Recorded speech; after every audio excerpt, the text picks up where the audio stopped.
took off early that morning on D-Day at 2 o'clock in the morning. We had our briefing, and we had come in from a mission the day before, that afternoon, and they told our crew chief jumped up on the wing and said, we got to paint the airplanes with stripes.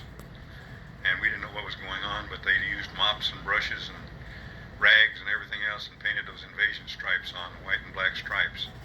And they had them ready, and we had our briefing about 11 o'clock.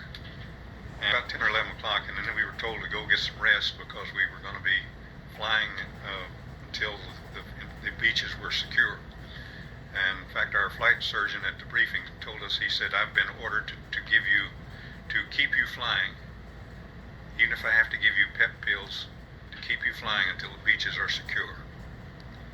And we flew 3 missions that day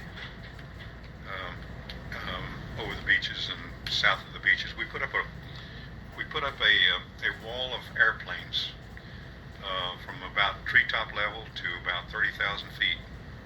The first mission this was. There were about 1,000 fighters from all the groups and so forth. And we had this wall of airplanes. No German plane got through. But the second mission we were doing, we were ordered to shoot anything that moved toward the beaches. Anything. Trucks, trains, people walking, people on bicycles. We were given a sector to patrol in twos. We flew in twos on the second mission, and we were given a sector to patrol. And anything that moved toward the beaches in that area was fair game.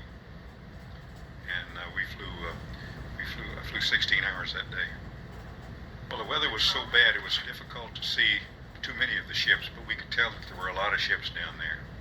And when we were going over and back, of course, we made 3 missions, and we were going over and back the beaches on all 3 trips, on 6 trips really, 2 ways.